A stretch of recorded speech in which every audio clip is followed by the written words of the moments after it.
जैसा नहीं है। मर्द कम हैं, औरतें ज़्यादा हैं। मर्द जो हैं वो जंगों में मारे जाते हैं, मर्द जो हैं वो ग़ज़वों में मारे जाते हैं। फिर जो उसकी रेशो औरतों की है वो क्या करे? या तो निकाह करे, इस्लाम कहता है, या फिर पब्लिक प्रॉपर्टी। इस्लाम तो उसके लिए भी कहता है, लेकिन आगे फर्दर इस्लाम ये कहता है, कुरान कहता है कि अगर तुम उनमें बैलेंस नहीं रख सकते भाईजान तो एक ही काफ़ी है। Options, there are so many options.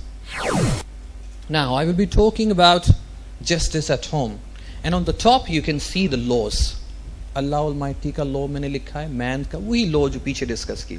अब हम ये देखते हैं कि जस्टिस एट होम, घर का जो सरबराह है, इन पांचों या चारों या जो लॉज मेंशन किए गए हैं उनमें से किसको फॉलो कर रहा है?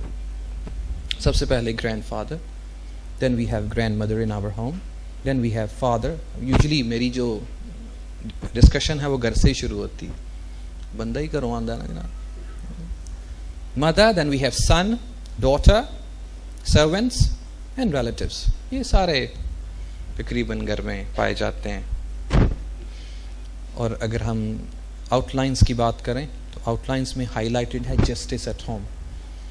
ग्रैंडफादर का जस्टिस ग्रैंडमदर के साथ कितना देखा जाता? Justice of equality. इक्वालिटी, हर सरबराह को उसके किए की पूछ होनी। इसका सरबराह या तो दादा है या ये बाप। अब यहां पे जस्टिस हमारी सोसाइटी में, मुझे ये बताइए कि हम in the laws that I have mentioned on the top, which laws are we following? Your answer, are we following the laws of almighty Allah? Yes और no? At home, no. Are we following the laws decided or selected by mans? Not at all. Are we following the laws of Christian and Jews, non-Muslims, atheists, जंगल का कानून? Yes. हमारे बड़े सरबराह समझते हैं मैं वड्डा वां, सारी ताबेदारी मेरी होनी चाहिए। अब हमारे घर में justice according to the guardian, justice is different. According to the second guardian, grandmother, justice is different. According to another guardian, father, justice is different. Fourth guardian is the son, and the other members in society are servants, like mother is servant, daughter is servant, servants are servants, relatives are servants. अल्लाह इनकी equality के बारे में क्या कहता है? मर्द और औरत को एक जैसे हकूक दिए गए, एक जैसा रुतबा दिया गया। हम इस चीज को समझ नहीं पा रहे होते हैं कि औरत के भी हकूक उतने ही हैं जितने मर्द के। लेकिन औरत हमारी सोसाइटी में स्प्रेस की जाती है। कौन करता है? दादा या उसका बाप। मदर और ग्रैंड मदर वो अपने रूल्स के बारे में, राइट्स के बारे में बाखबर इसलिए नहीं है कि उसकी एजुकेशन नहीं।